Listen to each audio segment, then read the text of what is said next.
जेव्हा आपण अंदमानचं नाव ऐकतो तेव्हा डोळ्यांसमोर येतो निळा समुद्र आणि सुंदर बीच.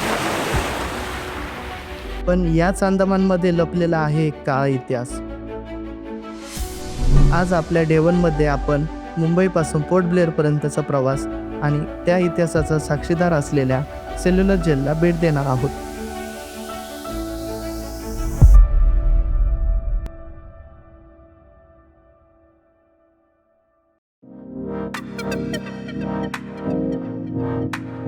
तर फायनली अंदमान ट्रिप सुरू झाली आहे. रात्री 11 वाजता घरातून आम्ही निघालो थेट मुंबई एअरपोर्टकडे. हा 3 तासांचा प्रवास. एक्साइटमेंट फुल आहे, पण प्रवास अजून खूप बाकी आहे.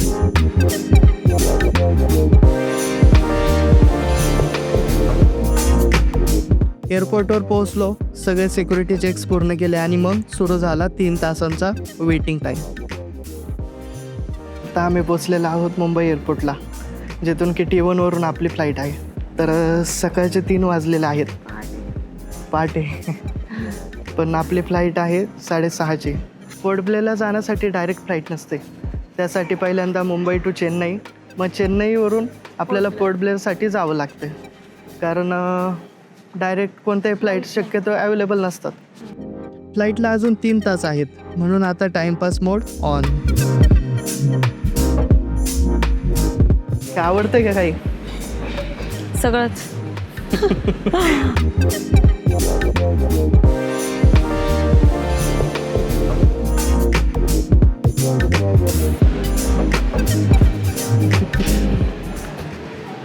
Harry Potter. हो. तू एक फक्त पान वाचून दाखव त्यात. अरे पूर्ण बुक वाचत. बघू ना किती वाजतेस. बसलोय आम्ही, खूप वेळ झाला. बोर होत आहे खूप.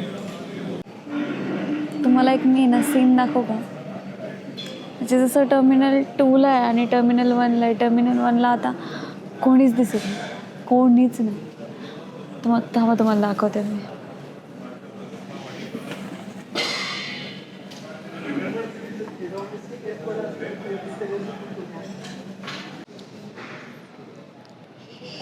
ही बघा आमची कंटाळलेली गँग.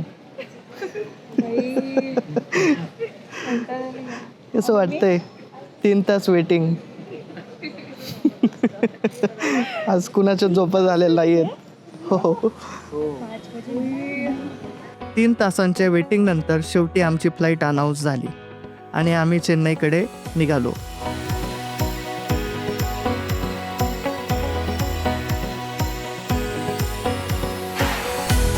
विमानातून बाहेर बघितलं तर जबरदस्त सनराईज.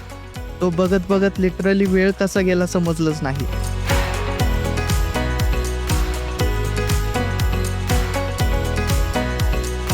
आणि नेक्स्ट मोमेंट आम्ही चेन्नईत लँडिंग केलं.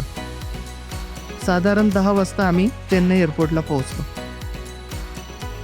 मुंबई ते चेन्नई पहिला फ्लाईट कंप्लीट.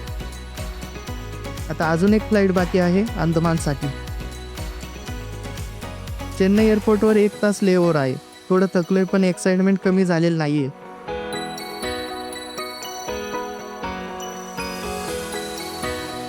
तिथे थोडंसं हलकं खाल्लं आणि 1 तासानंतर पुढची फ्लाईट होती चेन्नई ते पोर्ट ब्लेअर.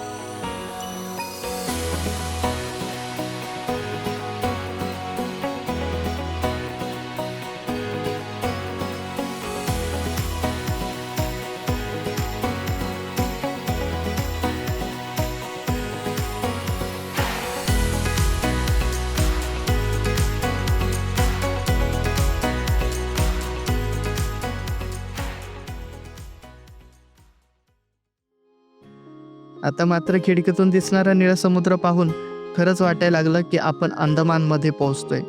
वरून अंदमान आयलँड्स पाहताना एक वेगळीच फिलिंग येत होती. चारही बाजूंनी निळा समुद्र, मध्ये हिरवीगार बेटे आणि हा व्ह्यू बघत बघत आम्ही पोहोचलो पोर्ट ब्लेअर एअरपोर्टला. This is your flight attendant speaking.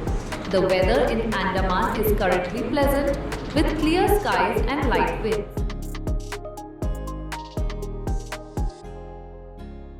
So finally आपण पोचलेलो आहोत पोर्ट ब्लेअरमध्ये. पोर्ट ब्लेअरच्या स्वातंत्र्यवीर सावरकर इंटरनॅशनल एअरपोर्टमध्ये. तरी बघू आता आपण एक्सप्लोअर करूया बाकीच्या गोष्टी. बाहेर येताच भारताचा तिरंगा आणि विनायक दामोदर सावरकर यांचा पुतळा पाहून खरंच एक प्राऊड मोमेंट वाटला.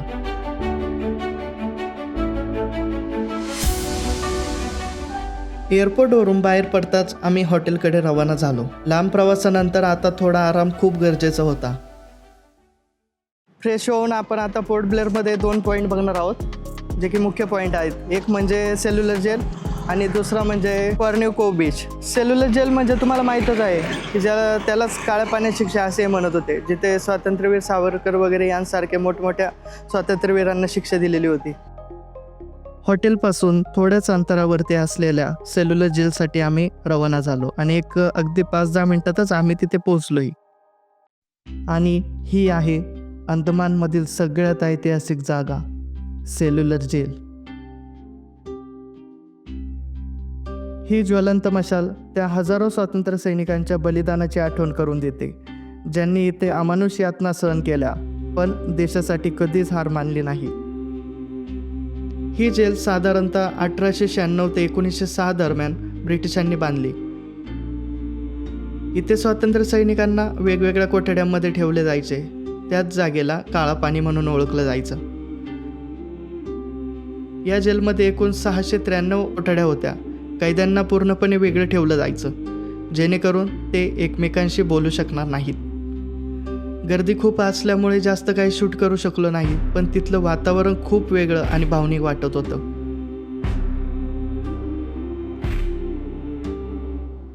इथे अनेक स्वातंत्र्य सैनिकांना अमानुष छळ सहन करावा लागला होता. त्यामध्ये स्वातंत्र्यवीर विनायक दामोदर सावरकर यांचाही समावेश होता.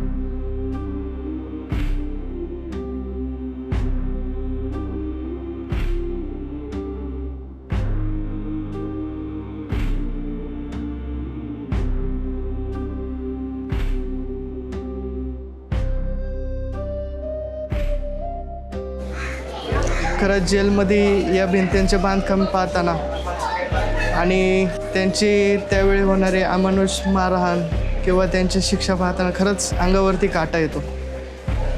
त्यावेळेस कसं त्यांनी सहन केलेलं असेल.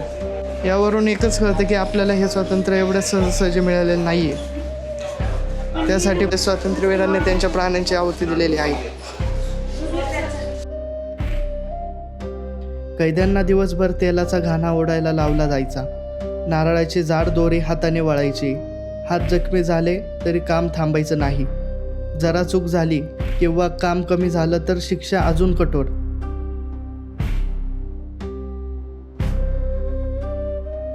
आज ही जागा नॅशनल मेमोरियल आहे आणि प्रत्येक भारतीयासाठी एक प्रेरणास्थान आहे.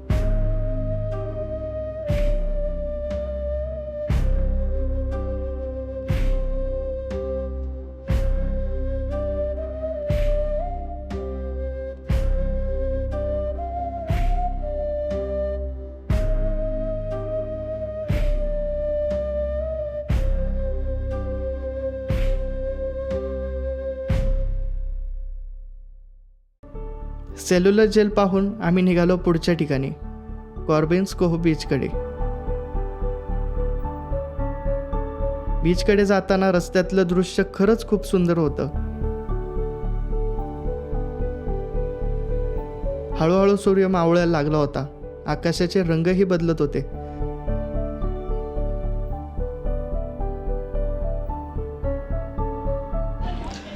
तर सेल्युलर जेल नंतर आपण आता आलेलो आहोत. अरे बीचचं नाव काय? I don't know. अरे त्यानंतर शेवटी आम्ही पोहोचलो सुंदर अशा कॉर्बिन्स कोव्ह बीचवर. इथे पोहोचताच एक वेगळीच वाईब जाणवते. कुणी समुद्रकिनाऱ्यावर फिरत होतं, कुणी सनसेटचे फोटो काढत होतं, तर कुणी वॉटर ॲक्टिव्हिटीचा आनंद घेत होतं. घरापासून सुरू झालेला प्रवास आज पोर्ट ब्लेअरमध्ये संपला. इतिहास अनुभवला, बीच वाईब एन्जॉय केली आणि पुढच्या ब्लॉगमध्ये खरी अंदमान सफर सुरू होणार आहे. So stay tune.